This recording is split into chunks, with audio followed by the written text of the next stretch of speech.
Welcome to another episode of Concrete Mystique, the podcast. I've been waiting for this one for a couple months now. From my point of view, this is the first time I believe, and I know he's going to hate when I say it this way, but this is the first time I feel like I've actually had a celebrity on my show. I'm talking to my good friend, Rick Thomas, who has a great YouTube channel, is all over social media, way more advanced when it comes to what we're trying to do on a social media platform than any of us are doing right now. I can't say enough. Thank you for joining the show. Hey, thanks for having me, Rick. I am definitely no celebrity, so you were right. That was kind of funny, but no, I appreciate it, man. That was definitely nice. Way more followers than most of us combined. So whether you like it or not, from our point of view, you sort of, Well, I mean, just keep going at it. I mean, really, honestly, a couple viral short videos is what gained a lot of the subscribers and stuff. But I've been posting on social media for years. I think I've been on my Facebook for 11 or 12 years. It's funny you say that because I've been posting for years too, but I don't have as many followers as you do. I mean, does it tell you how many posts you've made on your Facebook? It tells you how many posts you've made. Yeah. And I've posted 11,000 posts on Facebook. I'm probably more like 1,100. No. I used to just post constantly for Rick Thomas Concrete every day. Okay. So that's how before we get into any more, because we're talking about it, let's go ahead and talk about that for a second, because that's a good point. I've had that conversation with a few people, like even Ryan Tomich and I have talked about that too. His philosophy is don't do it until you can do it right and do it as professional as you can from day one. Whereas my philosophy has always been post as much as you can, because you never know what's going to happen. Just post, and you're going to learn how to get better at posting. So what's your philosophy to that? I'm with you. I definitely admire Ryan's approach to it, because he obviously absolutely killed it. And once I got going with YouTube, I realized, wow, it's actually a whole lot of work. And now I actually have a guy that is doing our videos for us now, and he's doing a really good job. But it's the time. If you're trying to do it on your own, along with running a business and working and having a family, the YouTube thing is literally a full-time job. So to be successful at it, you almost have to have a plan, just like with any business, because that's if you want to make money with it. If you want to just have fun, then absolutely. But to actually make money, that's worth hiring somebody and buying camera stuff, whatever it might be. If it's more than a hobby, then it's absolutely a business for sure to be successful. Yeah, I mean, if you saw the equipment that I have to do this, it would crack you up. I mean, it does. You're right. It takes a lot to do this. It really does. Yeah. And the editing is the brutal part of it. Like, the editing takes hours. And I've gotten really good at it for what I'm doing. But I was just talking about this with Tony the other day. When I first started doing this, I would spend 8 to 12 hours editing one video, trying to get everything perfect and trying to put in pictures and trying to put in this and trying to add this and trying to make sure that this and that really takes a lot of time. And I've gotten to a point right now where I'm like, I don't have that kind of time. So I'm going to put us together. I'm going to throw us up there, and I'm going to say it's good. And if there's a reason for me to add more and I know when to add it, I will. But it's hard to find the time to do what it takes to do this as professional as I really want it to be. And no one is complaining about that. The great thing is I'm doing a podcast. You're doing an actual video on YouTube where people have to watch it to see what you're doing, and you're explaining things to them, and you're showing them details, and you're teaching them something. Mine, you don't have to watch. You can just listen to. And the fact that I can post this on YouTube and Facebook and Spotify and Amazon, and I can post it in places that don't even have a video attached to it, where you can only listen to it in audio. You don't have that luxury. The whole point of what you're doing is to show that video, so you do have a a little bit Hmm. higher expectation to your editing because of that. I see your point. Sure. Yeah. And I'm like you, I have a vision for what I want. And when it comes to electronics and technology, it's harder for me to accomplish my vision because like with concrete, I know, I can do it. I know what to do. I can control it. But with the computer, I don't know what the heck to do. So, I'm like, all right, that'll work. you know, uh, Yeah. but I also feel that, since our editor John has came into the picture, I feel like people are interacting with the videos more. I think that he does way better than I was doing, and he does a good job, like kind of going through it and chopping it up to show the banter still, and a little bit of educational stuff too. Because I mean, it's hard for me to not explain stuff as I'm working. It was really difficult when I first started the YouTube thing to even listen to my voice. I was like, oh my God, I sound stupid. But now, now I don't Okay. care. And, now it's just a normal thing and all of the guys love it. And, we have fun with it. So I think that's the biggest thing too. I've said that before is, if you're not having fun with it, then there's no reason to even do it. So we do have a blast, you know. That's a very good point, and I agree with you. And on top of that too, I mean, I watched a couple of your videos. Let's backtrack for a second. Let's first and foremost, we met each other last year, right? For a split second at Decocrete's Hmm. expo. This year we Yep. got to talk a lot more, got to know each other a little bit more, and had more conversation and things like that. So we barely know each other at all. This is like a starting point to a possible friendship, possible relationship, possibly getting to know each other more, all that kind of stuff. This is just the Absolutely. beginning for us. So when I did notice when I was watching some of your videos is to your point, like there is a style to the way you do your videos that is different from some of the other guys. And like even this year at the show, for example, and I'm not gonna trash anybody at all when it comes to this kind of stuff because you guys are doing way more than I could possibly imagine. But even like, the difference between like Michael Builds, you and Ryan Tomich, for example, because you guys seem to be like the top of the criteria for what's going on in our industry when it comes to social media. You're all completely different across the board. There's no Yeah, comparison. absolutely. There's no way to say, well, this guy does this better and this. Like, no, you're completely different in your own little realms.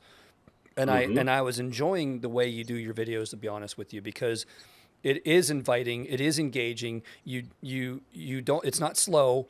There's these moments, like one of the ones I was just watching the other day. You were just putting down antiquing on top of a walkway. And just the way Hmm. you just casually talked about it and said, this is how I do it, and how some people do it this way, but this is how I do it. And it's just a casual conversation while you're doing it. Sure. There's not much more to it in a good way. Like, I think I Hmm. liked it. And to that same point, too, the video that you did about Decocrete's Expo, that Hmm. you showed everybody about how the trip was and your drive there and everything like that. I really enjoyed the way it was edited, which I thought you Nice. did. I'm sitting here thinking I got to compliment you on your editing, but you didn't edit it Yeah, there. and that was You all have John. someone else doing that. Yeah. So it is working to your point. I agree with you. Like hiring someone to do it right is working because you do have a nice, professional, clean video. Everything makes sense. Everything flows. There's no I downtime. There's no appreciate that. slow moment, things like that. And on top of that, too, then, it's even funnier that if you didn't edit it, did you tell him what you wanted in it specifically at all? No, I mean, so here's a fun fact is that our video editor was one of our mixer drivers for the past 15 years. So Okay. he has a CDL. He worked, because I use only one company. We exclusively use AAA Zoner. We have a great relationship with the entire family. Um, and it was talked about, John had an accident. He broke his back and, climbing up and down the ladder, hauling the chutes. It was just a lot for him after the accident. So we had talked about this for years. And then I was like, you know what? I'm ready to like go full bore on the YouTube and consistently post videos, a couple a week.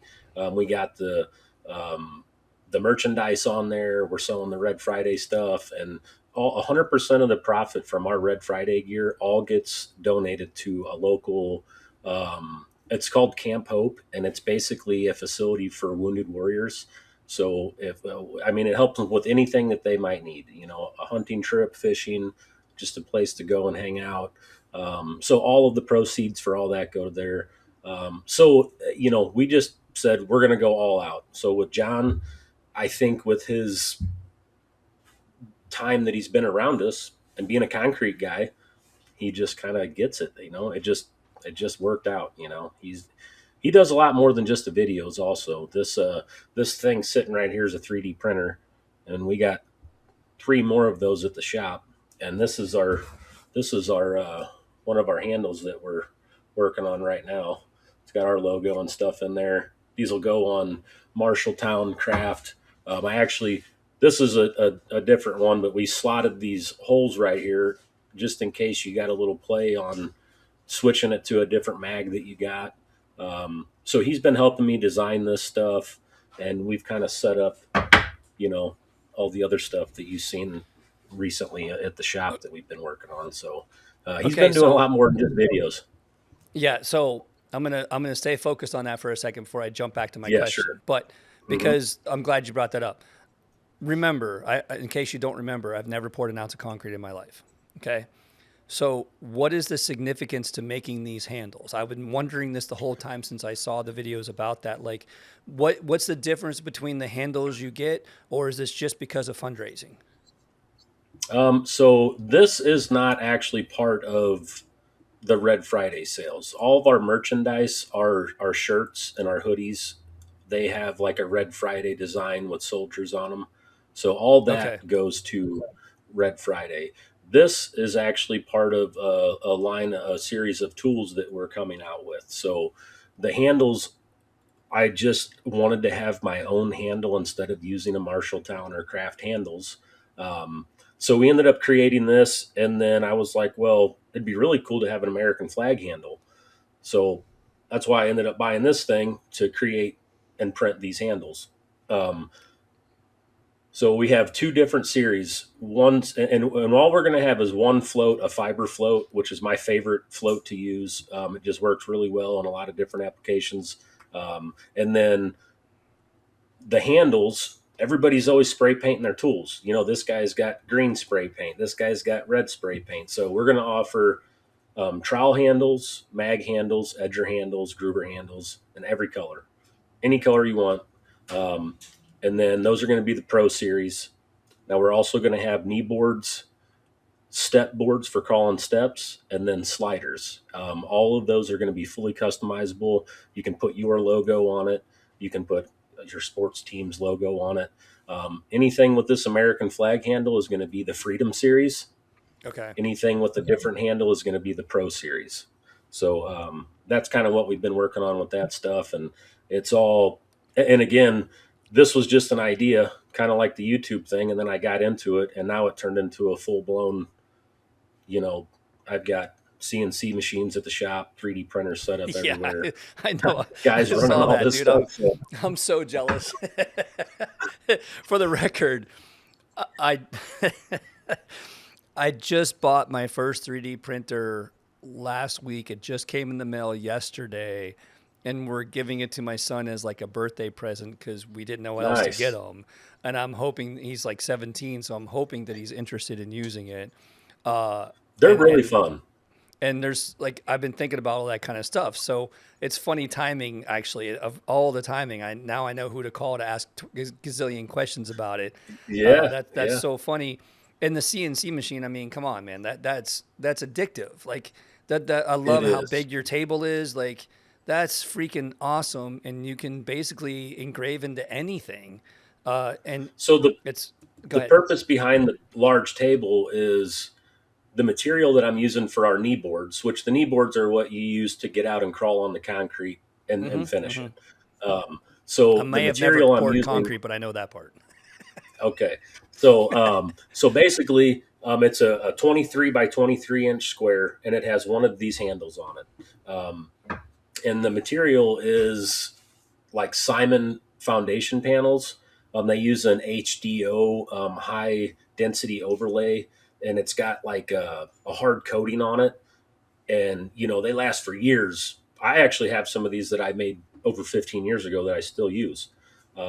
So the purpose of the large table is those sheets come in 4x8 sheets, and I'm able to set a 4x4 sheet on there, engrave 4 knee boards, do a tool change, and then it drills the holes for the handles and then cuts the shape out, and it does all that in about 40 minutes Wow. on for 4 pieces. Yeah, Nice. all while we have 4 3D printers going, and these take a very long time to print, but I can still make about 11 of these in one day, and Yeah. then we can make a single color of these. I can make about 100 of these in a day.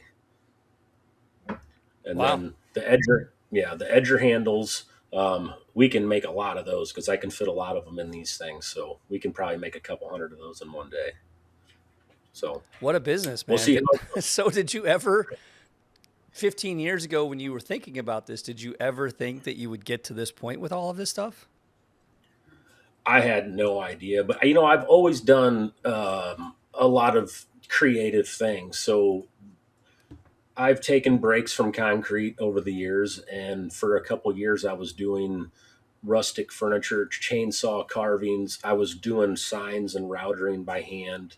I was going to people's property and making signs off of trees from their property, like that you would drive under, like big signs with brackets, and we'd build gates, and then I would engrave them all and take a chainsaw and we'd put barbed wire and paint it and sand it. And so, the sign thing, I never got. I always did it by hand. I would draw the design down and then I would just router it out by hand. So this tool thing, I guess with that little bit of background, it just kind of worked out to where I actually made my son a set of those knee boards about 2 or 3 years ago, and I engraved my logo in it. And then from the YouTube channel, people were like, "Man, where did you get those?" And I made them. So now I've had 200 people, buy knee boards and stuff, and I'm like, I guess I might as well go ahead and start trying to sell these things. So, That's cool. and then we ended up coming up with the handles, and now that's my favorite thing is the freedom handle. I So, That's crazy. Like we always I love talking about how crazy all the different things are that I've done in my life. Like all the different sometimes I talk to people and they're like, "How many lives have you lived?" And it sounds like you got the same exact conversation because and exactly. then there's a few things we're going to get to today that lead into that too, that you're not just a concrete guy. You're doing all these different things, and it's almost whatever your passion is at that time you choose to do instead of just doing one thing all the time. That's crazy. That's a lot. Yeah, yeah. And I get into stuff, and then I like fishing. I got really into fishing for a long time, and I was catfishing, and then I caught like this freaking 120-pound blue cat, and I don't know. I felt like I conquered that. So now I haven't Yeah, went fishing in years. yeah. you know, Did you ever go noodling? but Did you shove her hand in and that to catch that's that 120 pounder? so that's actually illegal in Missouri. Uh, I didn't know there was a law for that kind of thing. yeah, it is. It's actually illegal in Missouri. Um, but we would jug fish. I actually made jugs out of PVC and like the floating fun noodles, and Yeah. they were. I still have them. I don't ever use them anymore. That's crazy. So I love fishing. I live around the edge of a lake and I go out on my boat all the time. I do not have a fishing boat. I have a roundabout ski boat, but I go out there and fish hmm all the time. But when I was a kid, I grew up on a lake in the middle of nowhere, Ohio. And it was a very small lake, like rowboat size fishing lake with a small swimming area that was actually chlorinated and separated from the two with a dike in the middle of all of them. And, we had our Tarzan swing and our slide and our high dive and low dive and all sorts of stuff. It was awesome. Great beach. And I grew up all my life being there. I was lifeguard, head lifeguard. I've saved many a people. Like that's I have awesome. plenty of crazy That's stories, cool. but I loved fishing more than anything else there.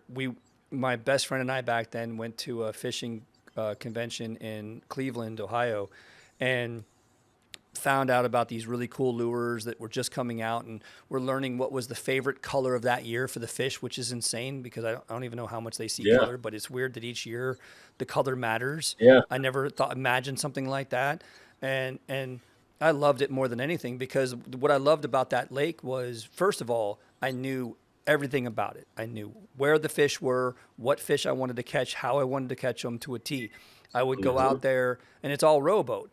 So I would go out there and get off the dock, and I would cast my lure out and put it on the back of the rowboat and just start rowing. And I would row to a certain speed, and you had to keep that speed while you were trolling. That's how I trolled. There was no little motor. It was me going back and forth and Nice. just, you know, Yeah. trolling by myself. And then you would see your pole go, and you would grab a hold of it and bring a fish in and repeat.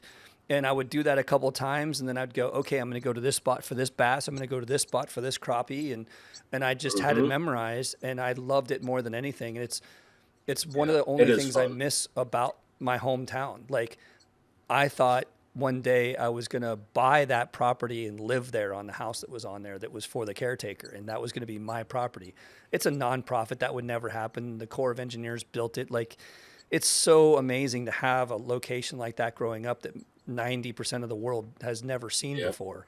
I was Right. very Yeah. It's spoiled. definitely cool. So I fish all the time because of it. I love it. Now it's a lot different. I don't know the lake at all. I don't know what I'm fishing for. Half the time I'm just putting a worm on a Yeah. bobber and throwing it out there and just sitting I there know. relaxing, you know, See, but right it here where shuts I'm your at, brain we off. got all It's the river. great. Yeah. We got a bunch of rivers right here. So my great grandparents, I guess through the 70s and 80s, and then in 1993 here in St. Louis, we had a massive flood and it wiped out all kinds of stuff. And that was one of the things that wiped out was our clubhouse. But we grew up on the river, and actually the portion of the river where our clubhouse was at is actually also a local rock quarry. So they kind of off the river they dug these two huge coves, and they're like 90 feet deep, and everybody kind of goes back there and kind of hangs out, and that's where I would go do a lot of my fishing. um, and it was just a little stretch of river about a mile where we would put in and we'd drive down to the cove. And so there is lakes around us, but I got to drive 2 hours to get to a decent lake that I can put my boat in. 10 So minutes. 10 minutes I'm in yeah, the water. yeah, That's yeah, I exactly why I wish. moved to my property. When I first moved to Nashville, when we lived in East Nashville, it was about a 30-minute drive to get over here with traffic. And so when we decided to move, we moved. My road dead ends into the cove, and I just That's have to drive nice. around to the other side of the cove, and I'm in the water. It's Yeah, amazing. you can't beat that. Yeah, that No, is nice. I go out on my boat almost every weekend of the summer. Most of the time by myself. My daughter likes to go with me too, but she's been going up to theater camp for the last couple years. So most of the summer I'm by myself. My wife Man, and that makes son me don't care that much, but I love I have the right size boat where I can do it all by myself. It's not too big, it's not too sure. small. It's easy for me to drop it in and do everything myself. We bought a new boat in 2020, and it's a 22-foot lake boat kind of thing. It's nice, it's Yeah, big mine's in the like 18 garage, and a but when half. you get So it yeah. Yeah. on the lake, it's not as big. No, no, But it's not. Holds about seven but people comfortably. yeah, Yeah. we just honestly, I've only used it 2 times in the last 2 years, which was 4th of July, and we go to Table Rock, and hopefully this year we get it out more. But we do Yeah. so many other things. I mean, we're like my daughter. I'm sure I don't know. My daughter this weekend actually is her first points race. So I'm sure I come from a racing family, and so my daughter is also doing. She's 16. She did Junior Street last year. Actually raced my F350, and then she got a Camaro for her birthday. So tomorrow is her first points race in the high school class at the racetrack here in St. Louis. Okay. So so between Nothing is racing and going all the according other to plan on this interview at all in a good way because oh okay you're getting to all the good. It's all right. I'm not gonna. Instead of veering off, I'm gonna stay focused on this. yeah Okay. we can stick on So path, yes, stay on so path. first and foremost, I was going to ask that exact question about is your racing a family thing or is it a you thing? That was one thing I wanted to know because I did not know that. Yes, I know you race, and I've been dying to talk to you about this since I found out. For the people listening, when Rick and I started talking about doing this show, he's sending me pictures in the middle of his drag racing, like waiting for him to be next in line. And I'm like, you've got to be kidding me on a Friday night and everything like that. Yeah. Nothing is like that has ever happened before. Like that's not normal. Okay. And I loved it. I could not believe it. I've been so excited about talking about this. So instead of waiting, I'll dig right into that and get back to the important things later. Okay. How did that all start?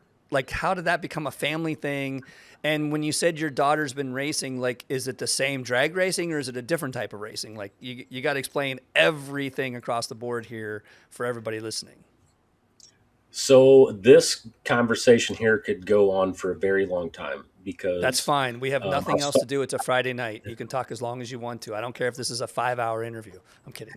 So I'll start with my grandfather. So Rich Thomas Sr.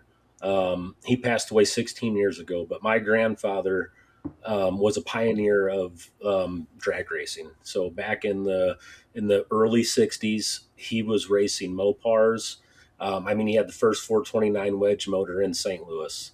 I don't know the exact cars he had back then. I've done so much research over the years to, you know, I've found so many videos all the way back to the 60s.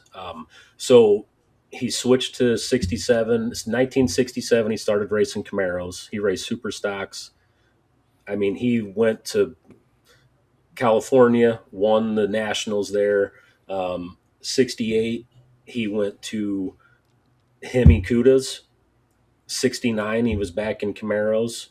And he raced the AHRA, IHRA, and NHRA circuits all the way up through the 80s. He had Rich Thomas Performance, was a machine shop. I'm Rick Thomas the third. My son's Rick Thomas the fourth. So my grandpa had hundreds of race cars, known nationwide, shipped engines all over for circle track cars, dirt track, sprint cars, boat motors, drag racing, you name it. Machine shop, anything, any engines. Period. But he specialized in high performance Chevy engines. So basically, my dad started racing when he was 14 years old. I'm really kind of going through this quickly, but my dad is pretty well known for one of the best bracket racers like ever. He's won probably over 1,000 races. Okay. So Um, when you say all of this, are you talking about amateur racing, professional racing? Is there a no, difference? this is the big deal. This So is the real deal. Okay, just curious, but yeah, keep going. Like yes, I wanted yes, to yes. understand, NHRA, is this a yes. hobby or is this a profession almost kind of thing? This was my family's business. My grandfather had Rich Thomas Performance Engines, and that's how he made a living um, his whole entire career. My Wow. great grandfather was a machinist. So I grew up in a machine shop. I grew up at a racetrack in some state every single weekend. I had a junior dragster whenever I was 13 years old. I was racing a small rail when I was a little kid. Um, so yeah, I mean, I literally grew up at the racetrack and building it. I never even knew about concrete or construction or anything, period. I didn't start doing concrete until I was 18 years old, whenever I had my son. And so I thought I was going to be a car guy my whole life because I literally grew up racing everywhere, racetracks every weekend, hotels, sleeping at the track. And we won a lot. My dad won a lot. My grandpa won. But then not only that, but my grandpa built half the motors at the racetrack. So in the racing world, um, you know, we have a way bigger name than whatever I've made for, my wife and I and our crew has made for us in the concrete world. The whole racing industry is, between myself and my family, I don't even know how many cars we have. When we go to a racetrack out of town, there might be 15 of us, and my dad Really? has like, yeah, yeah. So my son races, he has a Camaro. My daughter's Camaro is, she's got a 2018. 6-cylinder, but she absolutely loves it. Is there So something that's, about is there something about Camaros? Like why Camaros? I mean, this is another point I was going to ask, but just about your car in general, because you have a Mustang, correct? so the Mustang is actually one of our good friends has passed away last year, and that was his car. And him Okay. and I raced it together. I wrecked my car. I've got a Monza still, but it's getting worked on right now. And then my other car, which was Purple Too Late, was a really cool Monza. It was a 1980 Monza, a real cool paint job. But I was That's in where that comes Arkansas. from. That was one of my questions. What does purple too late mean?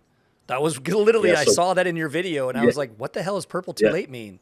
yeah. So Purple Too Late was the car that I got, and I later found out that the guy that built it, um, I guess it was something his dad used to say, and he built the car as a tribute to his dad, and it just said Purple Too Late. So I ended up getting it, and man, I'll tell you what, I kicked a lot of butt in that car.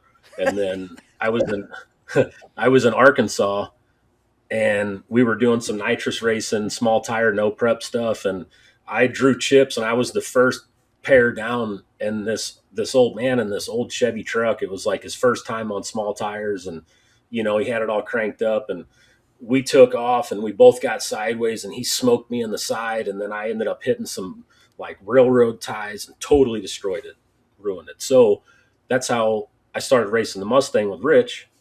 And then when Rich passed away, his family reached out to me, and they were like, we don't want this thing sitting. So will you race it? And I was like, yeah, absolutely. So, um, Okay, so so hold on a then, second to this point. Um, so the video that I watched, I want to say it was a year ago, and there was mhm, two of you racing it, and you were talking about how after you're done racing, this guy takes over and you have a break for a second, but you're not quite sure how each of you are like it's different for each driver. And yes. the car might feel perfect for you right now, but may not feel perfect for him. Am I close to what I was listening to? Does that sound right? Yeah. So what it is that we're running different classes, and there's different things allowed. So bracket racing is extremely difficult to explain to someone. But there's different classes. The Super Pro, which is going to be your fastest cars and the most technology allowed in the car. So the lights that you see come down at the Yeah. racetrack. Yeah. So when those lights Or come in a down, wheelbarrow race. Same thing happened in the wheelbarrow race yeah, too. or in a wheelbarrow race, yeah, same thing. Um, there's basically a delay box that you hook up to your trans brake. So your transmission has a device basically that it's in neutral, and then you push a button down and you hold it to the floor, and it's just spinning, and then you let off and it engages and you take off. So there's a Okay, timer that you so can put on so that. before you go farther, I just want to make a joke here. That's exactly what I do in Mario Kart racing, which is why I wore this shirt. Yeah, That was the whole point of me wearing this shirt because that's exactly how I drive in Mario Kart racing. This is the only racing I do, and I do exactly what you just described every yeah, that's what race, that's and I what win it all the takes. time. Yeah. Uh, yeah. S- but the Sorry, difference between I've been waiting since yeah. we scheduled this Oh, to do that I've been joke. eyeing that Actually, up too. I see that Mario Kart shirt. what's That's even funny. funnier is it came out in '92, and that's the year I graduated high school. So Nice. I've been racing I was since 10. I graduated high school, since I was 18. I was 10 when you graduated high school. Thanks for making me feel old. I appreciate that. Oh, oh. Well, Sorry, but I the didn't mean to difference with interrupt. Rich and I, no worries. As he was foot braking. So when he was taking off, he was using the gas and the brake. He's holding the brake down and he's giving a little gas, and then he's letting off the brake and smashing the gas.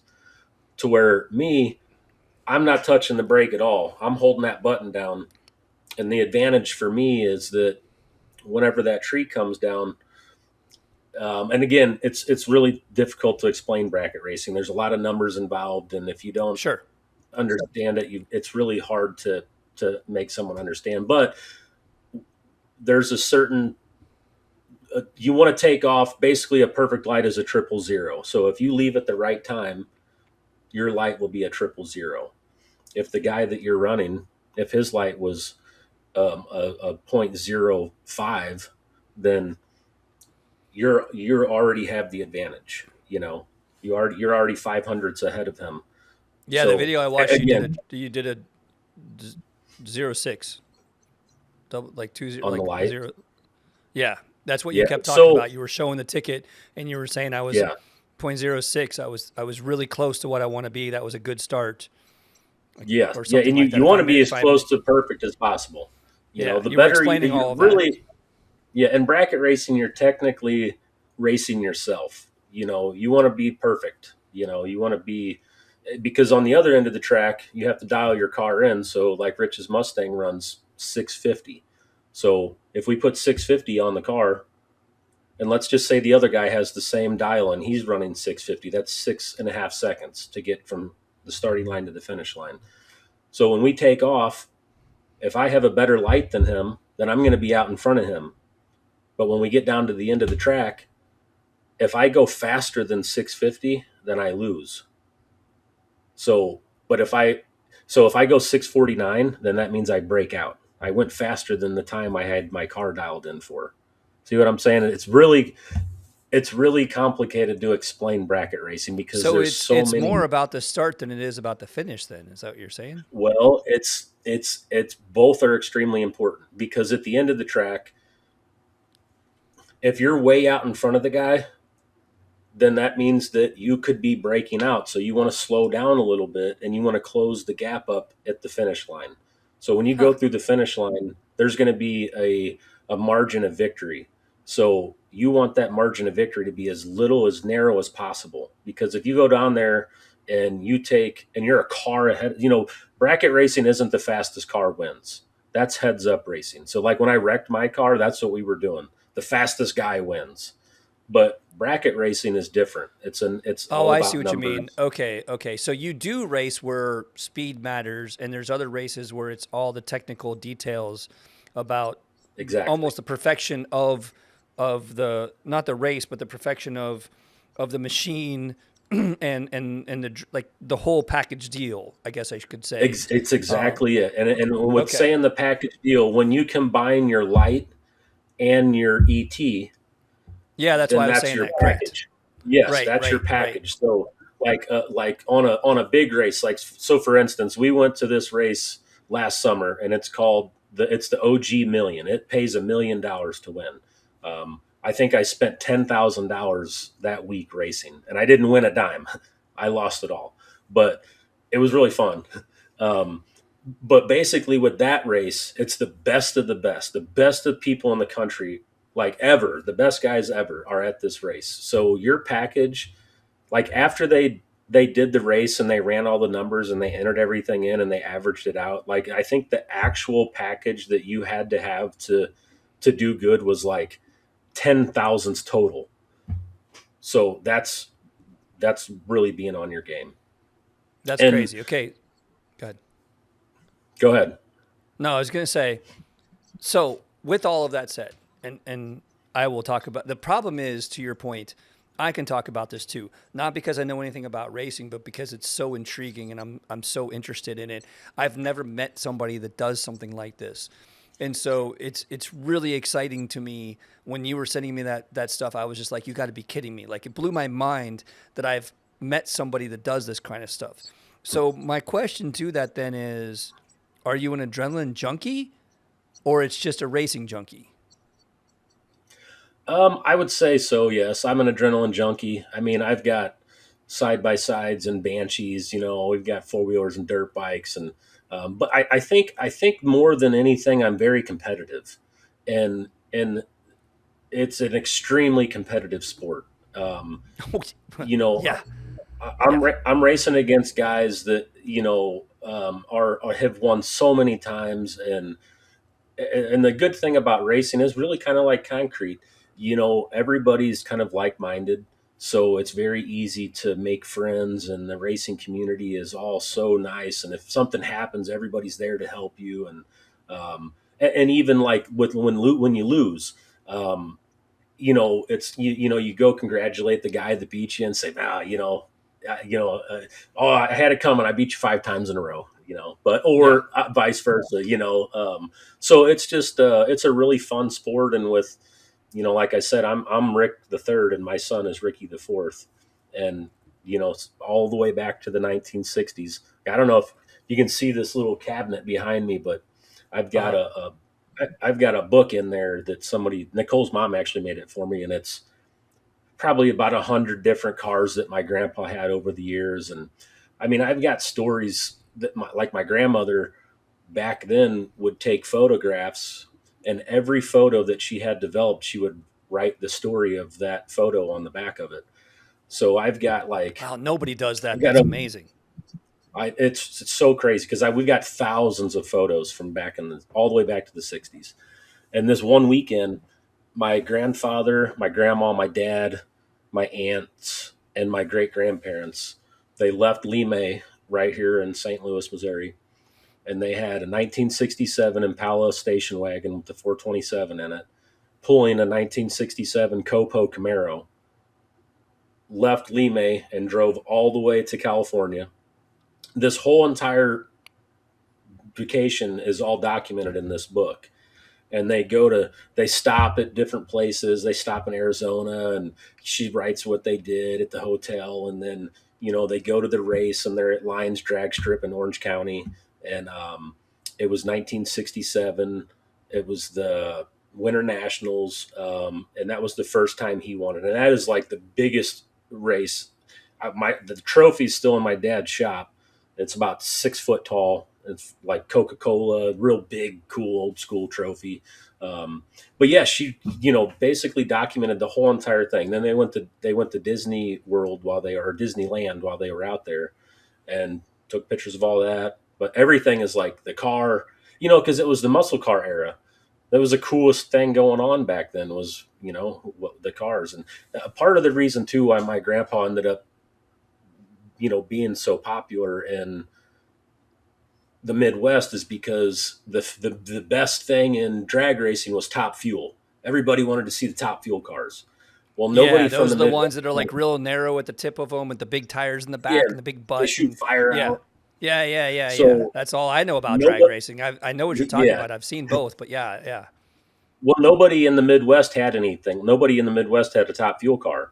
So, like back in the day, the St. Louis Post Dispatch, which was the newspaper place here, they would send somebody out of town with my grandpa, and we've got stacks of newspaper clippings, and so he was a really popular guy back in the day. So I do actually have a ton of you know thousands of pictures. And like at my grandfather's funeral, Brett Kepner, he's in the NHRA Hall of Fame, and he's really known for, like, they call him Mr. Statistics, and he's a ESPN announcer, and he was on ESPN for years and years. But he actually is a guy that did like my grandpa's funeral, and but I've learned a lot from him too. Some of these photos that I find, Brett will tell me everything about it, the day, the race, who he was racing, if he won. So I've documented all that stuff over the years. And um, I have another YouTube channel that has a video about my grandpa on it, but man, it's so old, and Sure. I need to make some new videos about it. I mean, we've even got library books. My cousin was doing an article on racing, so he got all the books in his school library about drag racing, and we're sitting there at like Thanksgiving, and he's like, "Look, Papa's in this book," and the book is called the History of the Iconic Hemi. And when you open it up, it's a full page, both pages, and it's my grandpa's car. And he always had his cars all custom painted, and it says Rich Thomas Race Centers on it. And but right there, yeah, it had a for sale sign in the window. Yeah. All right, so Uh, okay, so I'm not a racing person. I kind of feel like sometimes I want to be an adrenaline junkie, but I really am not. But I am extremely competitive also. Extremely competitive about mhm, everything I do. I don't care what it is. But my competition is pool, playing pool.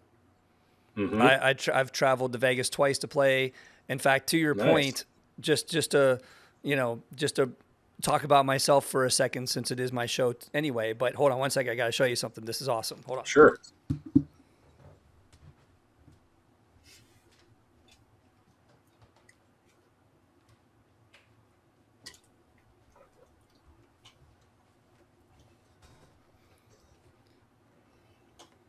Nice. So I can talk, but you can't hear me for a sec, or I can't hear you until I put my headset back on. But this is a very tall trophy that I got for winning the title in Nashville and getting to go to Vegas with my team. There you can see how tall it is. It's easily 4 foot tall. So yeah, that's how hardcore I am about that kind of stuff too, and how serious I am about it. But now I can hear you again. But yeah, That's awesome. Like it was a big ordeal, and the way it works is there's 8 of us on a team, and 5 play per match, one-on-one with this other team and stuff like that. And so it's like a chess match. You've got to figure out who should go first, what their skill level is against the skill level on the other team, and then whoever wins, then the next game, whoever, because each team picks the next individually. Like you flip a coin to who gets to pick the first game. And then the next one they pick the other person, then you have to play someone against them, and it goes back and forth, and it's really a chess match. And it was an amazing experience to go to Vegas and do that with my team. And we almost made it to the money. We were so close. I choked. It was my fault that we didn't make it. Like, we were on the final round to make it to the money rounds and make it to the next level. And I choked on the final game, and I was the captain of the team. And so everything was it was all stressful. I mean, it was like the most insane experience I've ever done. And I did it 2 years in a row. One for 9-ball, that's just for 9-ball. The next year I did it for captains, which is a little bit different tournament. But yes, I know exactly what you mean. So when you talked about that big trophy, I'm like, I got one right there. Yeah. Oh yeah. Well, and then you seen the trophies I made for Rich for his race with the CNC machine. Yes, those are really cool. Nicole was like, "You should make plaques for Rich's race." And so that's literally what I spent the last 4 days doing. All right, so a couple things to this, because you're making me laugh so much on some of these questions I have. Okay, first of all, you're going to laugh where I'm going to go on this one. Okay, first of all, you are Richard Thomas III. Correct. And you go by Rick. Yes. Right? Okay, so first of all, This is the Rick and Rick show, which I wanted to say in the beginning, but we never got that far because you took me on a curveball all around. So I think it's hilarious that it's the Rick and Rick show right now. In case we do this more often, the Rick and Rick show every single time. I think that's hilarious. Okay. Yeah, absolutely. So I am not Junior, but my dad was also Richard. So right there with you on that, we just had different middle names. So I wasn't Junior and I wasn't the second or the third or anything like that. Okay. So coincidental, I'm the second Richard, which I thought was funny also. Okay. Nice. So my question is, you prefer Rick, Richard, Rich, or Dick? So honestly, a lot of people call me Ricky. I hate that. They did that to me, and once I became an adult, I was like, don't call me that. So my dad is like 65, and his nickname at the racetrack is Tricky Ricky. Everybody knows him by Tricky Ricky, and everybody That's my name always. in pool. Is it? Well, a lot of people named Rick get that nickname, but it doesn't matter to me. I've been called a lot of stuff, so I'll answer to any of it. Facebook is kind of made it. The reason why I asked this too is because my dad was Rich and I was Rick. And so, and I don't know if they did this on purpose. I've never really asked my dad this. I probably should. But being Rich, Dick is like not a slang, but it's like another way to say rich for some reason. I don't know why they went like that, including the president of the United States that we had, right.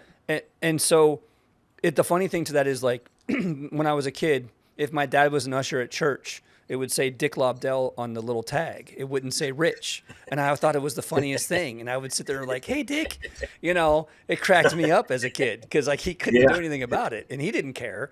And people did call him Dick. And I never understood where that came from and why they did that. But I think that's why they gave me the Rick direction instead of the Rich direction. Possibly. I have no idea. I just think that's kind of funny. Nicole calls me Richardo. Okay. Here's the other thing to it. Your wife's name is Nicole? Yes. So is mine. No way. I'm not kidding whatsoever.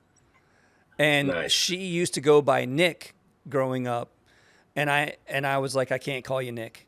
And she's like, why? And I was like, well, I know this is gonna sound weird, but I had a dog named Nikki, and so I'm not calling you after my dog. Like that's just weird for me. So I've always called her Nicole. Her office always calls her Nicole, but all of her family always calls her Nick. And anytime we introduce each other to people that don't know us, it's like this is Rick and Nick. We just make it simple and keep it straight to the point. Rick and Nick, like it works every So single time. so this is getting crazy.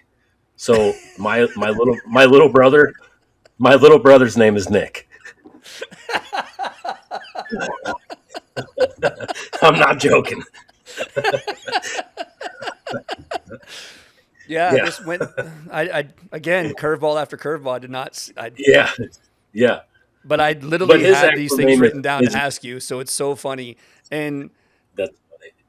and I'm going to lead into that with about your wife too because of all this. So I can't believe your wife's name is the same. Just for the record, is it NICH or NIC? Oh, no H. Mine is CH, and she makes it very adamant. If you write down something for her and you forget that H, she gets offended almost because that it's those little details when it comes to your Yeah. name, and it drives her crazy. Hmm. So I just That's clarify funny. that. So there's one difference. There's one letter difference between the two of us, my friend. Yeah, yeah, yeah. Right.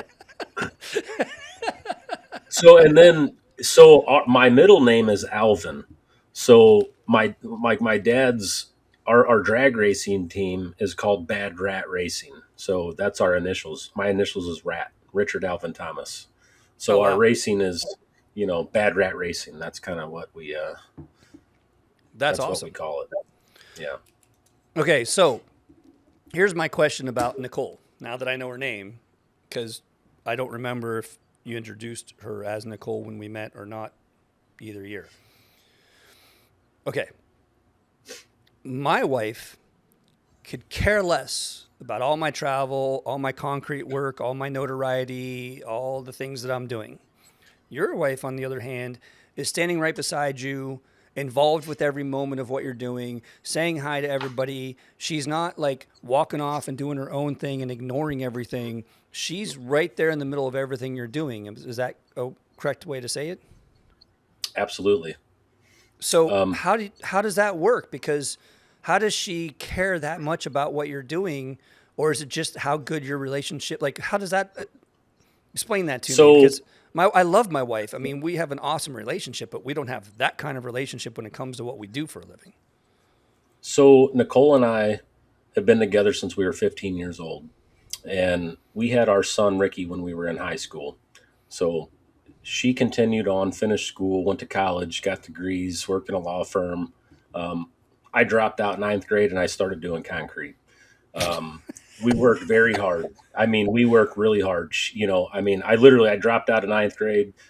We bought our first house the day that I turned 18. She moved, she was 16 and she was in a sophomore in high school and had her own house. Um, so we started off like that. We didn't have anything. We worked for years and years and years and years, and we didn't have race cars. We didn't have any of these things, and we just kept working. We raised our kids, and I decided to start Rick Thomas Concrete. Nicole quit her job at the law firm and started. She actually runs this entire business. She does all of the administrative stuff. She does all of the bids. She sends all of the emails. She does all the scheduling. She does everything. So it's just our life. I mean, we've been together for 27 years and we're literally best friends. It's the first I and could only see woman it. that I've ever been with. Yeah. And, Yeah. we're just, I don't go and hang out with my buddies. I don't have guys come over and we go have guys night. We spend our time together and we enjoy each other, and we really like going to Decocrete. It's really a highlight of the year for us. We really enjoy it and get to talk to people. So yeah, we really truly support each other, and so it's Okay. and as we And grow older, it grows stronger. okay, so So that's I exactly where I was going with my questioning. Okay, so You walked right into where I was going to go with it, because that's very similar to us too. So on a Friday night, the two of you are sitting in different rooms in the house, or you're sitting together talking. Yeah, I mean, normally we usually go grab some dinner, or she cooks a lot. Actually, Nicole is an awesome cook. She just made one of the guys a homemade apple pie the other day. So yeah, we hang out all the time. I spend a lot of time on the computer when I get home. Between and doing we really work a lot. I mean, we work nonstop. Between all the stuff we got going, and our daughter's racing, and then our daughter's at church all the time, and she also does dance, and she also plays tennis. And then now that she drives, she can do all that stuff. But yeah, Nicole and I, we really, I mean, man, we're really truly best friends. We do everything together.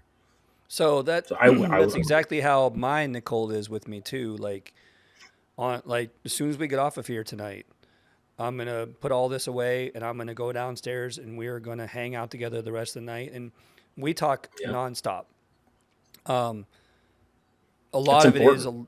a lot of it has to do with our backgrounds to an extent, but I was talking to there's like a friend of hers that she works with. Okay, so here's a opposite story to this conversation.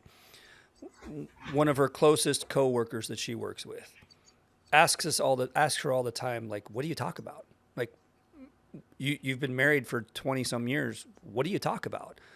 And she's like, it doesn't matter. We talk about anything. Like, it just depends on Yeah, what we feel like talking about. There's always something to talk about, no matter how you look at it, kind of yeah, relationship. And she was like, yeah, we go home and I go this way and he goes that way and we don't talk at all. And I was like, that doesn't sound like a very that's good horrible. relationship, you know? No, So my wife is a molecular biologist, and that's why we moved to Nashville. She works at Vanderbilt. So she's a brainiac trying to save our lives, and has a large background in math and science and all this kind of stuff, which who doesn't want to talk about, really? I mean, to me, I yeah, geek out about that stuff all the time. right. Because of me, she actually has a minor in art and a minor in philosophy, because we met in college. So she was a freshman and I was a senior, and I was introduced. We weren't even dating, nothing. We didn't date for like almost 7 years. I think it was like 6 years when I finally asked her out. We just kept in contact because, I mean, I was a senior, so I took off and went to Savannah, Georgia after I graduated, went to grad school there, and she had 3 more years in middle of nowhere, Ohio, before she moved to Cincinnati to go to grad school. And we just emailed and called and wrote letters to each other and just kept in contact as friends. I was telling her about all Hmm. the people I was dating. I was telling her about everything about my life all the time.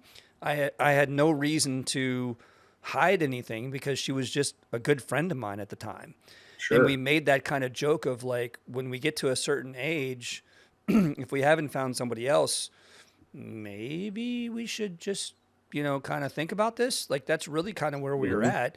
And literally what happened. We got to a point where it was That's like, cool. How well, old were you guys? Right out of when we college? Yeah, well, When you, when we what? whenever When that we conversation took place, when you guys realized that you were gonna, no, it was throughout those years of grad school and stuff like that, and like that time away from each gotcha. other, just like communication going, I'm having trouble Hmm. finding the right. She dated one person before me, maybe two or something like that. But me, on the other hand, being the professional ballroom dancer that I was, dated every week and had quite the happy life. Yeah, And right. and she knows about all that kind of stuff. I was telling her about all that kind of stuff. So there was no hiding anything anyway in the first place. So that trust was never an Hmm. issue, which is extremely important to these points. If you can't trust your significant other, you have a lot more to deal with than just your Yeah. relationship. Oh, yeah.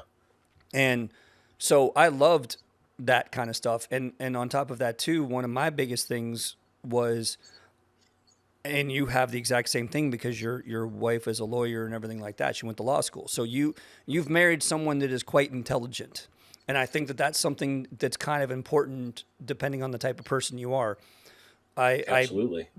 feel like I'm a fairly smart person. And so I needed someone that was as smart or smarter than me. And that way Hmm. I had something to compete against, back to the competitive kind of person that we are. I kind of wanted to make sure that I could keep up with her instead of have someone that I Sure. would kind of talk down to. And Mm-hmm. I went to art school. I talked down to a lot of girls. Like it was frustrating for me. I was like, this is not what I thought art school was going to be like. I thought these were all going to be really smart people, and it was kind of, not going to talk about any of my past people that would not listen to none of them are going to listen to this. It does not matter. But that was a big deal to me, was the fact that she kept me in check. And so here's a funny story I love to tell about concrete work. When I first made my first compass rose on a floor, I came home and I was like, check this out. I did a compass rose today. I actually needed, like, I can't believe that geometry and algebra classes that I took in high school actually worked to my advantage. Can you believe this? And she goes, I do calculus every day. What's the big deal?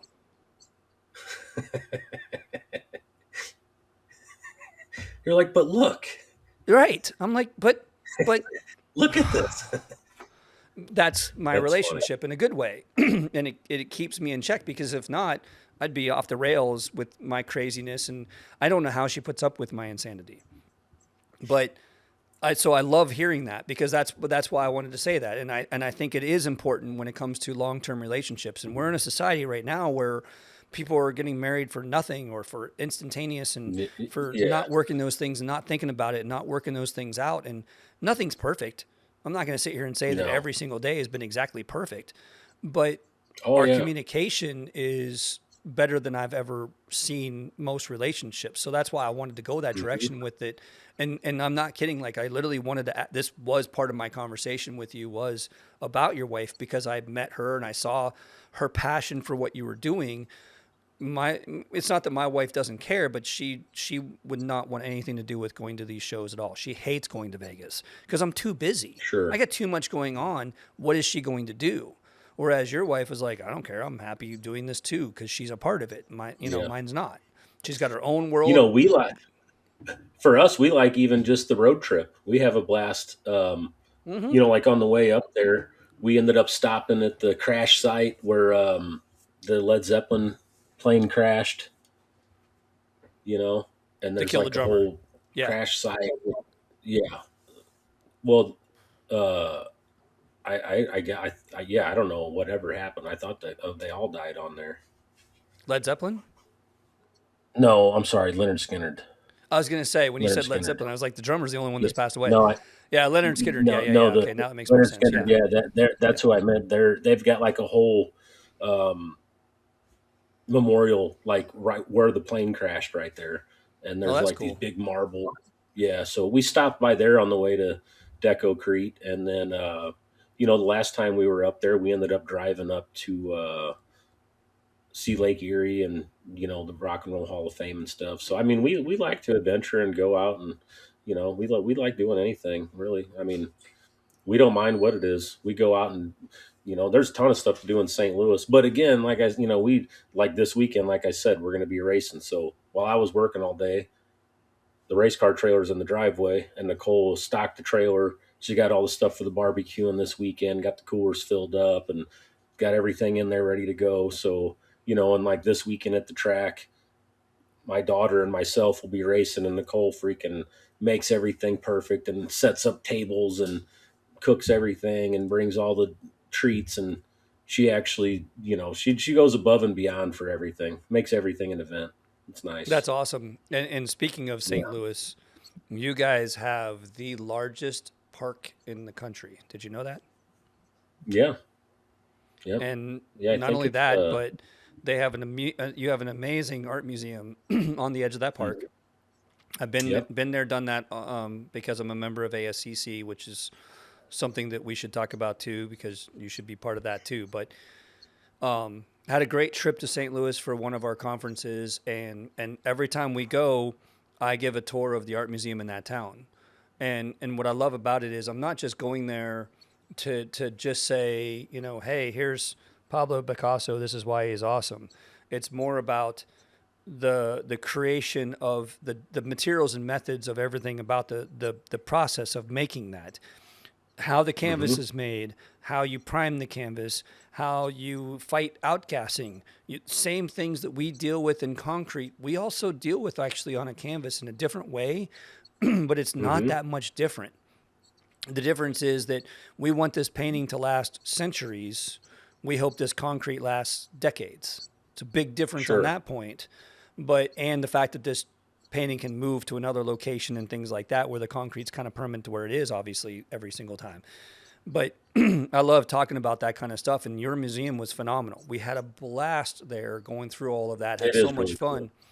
And then on top of that, we're standing outside of the museum in the back, and we see these paddle boats going down this little river kind of looking area, almost lake thing. And we were like, Hmm. where's the In paddle boats Forest coming Park. from? It was so cool. So instead of Ubering back, we walked because we were staying in the hotel in the opposite corner of the park. So we were like, well, let's Hmm. just follow the paddle boats and see where this is going. And you walk down this beautiful park. You get to the end of it, and there's a little like lake, little uh, bay, if Hmm. you will, almost, except for it's fresh water. It's a lake, but you literally have a Right. bar on the side of a bay, like you're sitting on the dock of a bay drinking beers. And we had a Yeah. blast, and we got back shit faced for our next Yeah. meeting That's the that we had that boathouse. day. It's called the And boathouse. yeah, we had I can't show you the the bucket that I'm using to put my computer on is bucket of boats from That's the funny. boathouse. That's awesome. Well, it's closed down right now. They They're closed doing it and remodeling. I they're heard about totally, that. yeah, Yeah. yeah, they're remodeling it. Like it's going to be But like a yeah, year or two or something like that. real quick, I was having a conversation today. It's funny, um, just with the art stuff. It reminds me, Dave at work today was like, how he's intrigued by the signs that I've been making. He's like, how did you get so creative? But growing up, I had a family member that was also an artist, and I'm not sure the extent, but I know that he was very wealthy. And every year he would always get my brother and I like the biggest, coolest like art set with like different chalks and different oil pastels and colored pencils and markers and these different like instructions on how to where to start on a drawing and all those things. And so I was always very um, into the same thing because as a kid he didn't he did every all artists are different, and it's like No, the not at all. I stuff that don't know what he you're did. talking about. Yeah. He did a lot of stuff with like objects. He would take like stamps and different things and incorporate them into some of these pictures, and he would build up like he used blades a lot on his stuff, and he would create a lot of textures, and he would fade around. And I remember as a kid we would look at these things and I could think of 1,000 different things that I would think it was. So yeah, it's just the art museum and all that stuff. It is really cool to, like you said, to understand the canvas and what it takes, because I that's how I look at things. Like I want to know how did this happen? How what was the process? Yeah, You like I know. make the joke all the time that the Mona Lisa is not the Mona Lisa anymore. That has been practically 80% repainted. They literally lifted it Mm, off the original canvas because it was rotting from the inside out on the back mm, side, and they lifted it off, like water jet lifted it off and replaced it onto another canvas and touched it up and mm. everything like that. That has been touched up so many times, it's almost not that canvas anymore or that painting anymore. No one really Sure, pays attention to that. No one realizes it. Nobody cares. it But makes sense. that's my world, and that's how I think about these things. And Yep. everything that I did on my concrete, I felt the same way. Like I want these to last forever. Through my Hmm. whole career, I maintained my painting, my work all the time because I didn't want to let go of my artwork one way or another. For years, I really didn't consider what I was doing as art on concrete. Some of my projects were, but I still had the care and the passion to maintain the work that I was doing in this industry and stuff like that too. It was a big deal to me. So there's so much more to art than people realize, and it takes so much more. Absolutely. I I I tell people all the time, you don't understand what it was like to get a degree like I had to do. It wasn't easy.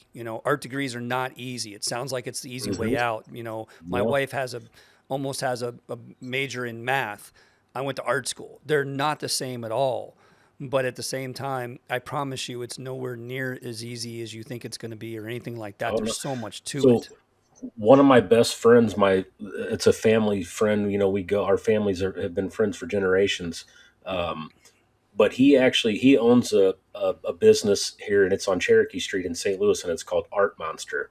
And he does a lot of really cool, and he's got his total own style. And he does some really cool stuff. He also is a tattoo artist, and he's one of the best in St. Louis. But his artwork is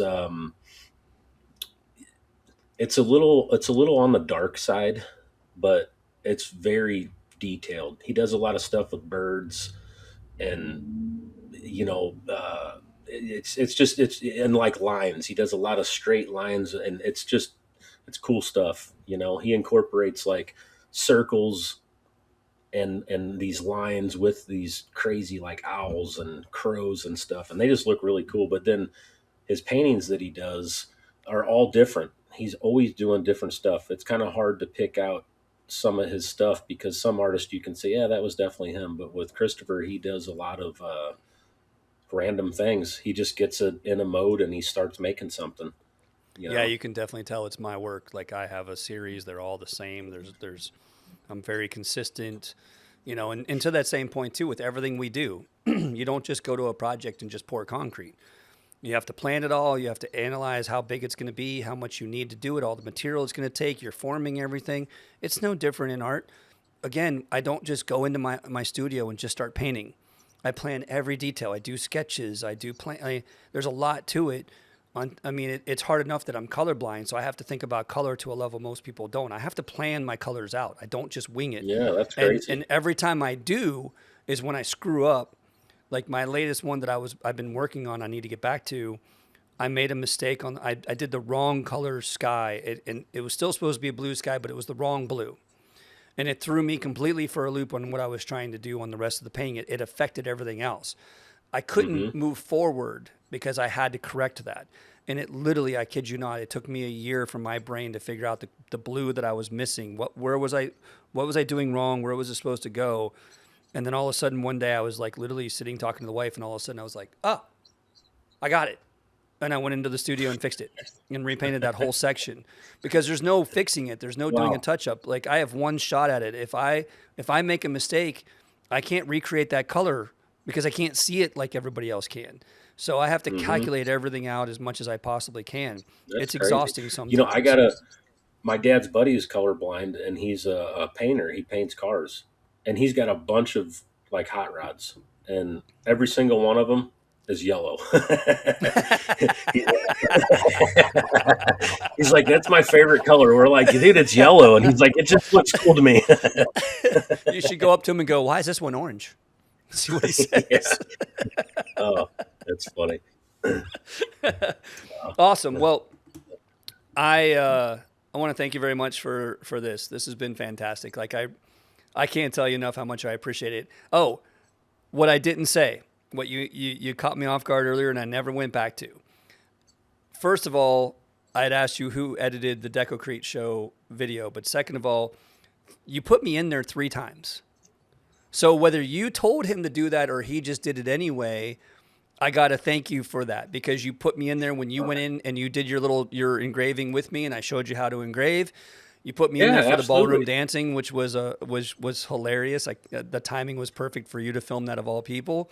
And then you came back at the end and talked to me about the finished product and things like that too. So, uh, you Absolutely. know, I can't thank you enough for taking the time to show the industry more about me because you don't have to do that. You get to do whatever you want. It's your show. It's your page. It's your social media. So it really means a lot to me that you didn't just show a glimpse of me, that you introduced me to the world 3 times throughout that episode, and I just that really does mean a lot to me. Well, whenever we started this off and you said that about me being a celebrity, um, it is funny because Nicole and I don't look at it like that at all. And whenever we came to Deco Creek the first year, we felt so honored to be there and like meeting you and talking to, Ben Bass and the Fiscardos and Emil Guerra and all these other people. And then to meet you, you were extremely interesting to my wife and to me. We thought we're like, man, Rick's just a cool guy. And so I feel the same exact way. I think that it's, it's really funny for us, for people to say, oh, there's a celebrity. We don't think of that at all. We're just like everyone else. We took the same path, the hard work, followed through with what we wanted to do. So I feel the same way. I really appreciate it, and it's an honor for me to put you in there because, like I said, it was an honor for you to invite me to this, and I would love to do it more. We could do it as much as you'd like. I don't care. I can talk about Because racing all night with you. This yeah, would never yeah. stop. So, but yeah, so we really appreciate it. The feeling is mutual. It really is because Well, and I to your think same that. point too, the key to that conversation is you always think that if someone becomes a little bit more of a celebrity, that they start to do less because I've made it. I don't need to keep working so hard, and that's not who you are. Clearly, from everything I've seen, and I think that that's something extremely important, and probably why you have the success you have, because you're proving over and over how hard you have to work to make this happen. That's the beauty of your film, of your videos. You're not showing the easy route. You're showing this is what it takes, whether you like it or not. Mhm. End of conversation. There is no easy way out. And I'm kind of the So same way I too. Like I love that. I watched this guy real quick. I watched this guy. His name's Myron Golden, and he's like a motivational guy on YouTube. He's really cool, and he was talking today about. He said, "What grows both ways? What goes both ways?" And it's a tree, and a tree. And he described it as, and I've never heard these words before. Was he said phototropic and gravitropic? I think was the word, and the roots are the gravitropic. So it's like below like you see this tree, and you're like, man, look how beautiful that thing is. But it actually all took place underground first, and it It's and it almost as built big its underground as it is above ground for the most part. Like exactly, yes, and the and, two and go hand in that's like hand. like for you to say, man, you guys are celebrities. It's because now we've put in all this work over the last 25 years to get to this point, and now that we finally are up where you guys are at, and everybody's like, oh man, that's what you see. You see Correct. the social media and all that, but in reality, for my wife and I, that root system is so deep that I don't think anything would change us in any way.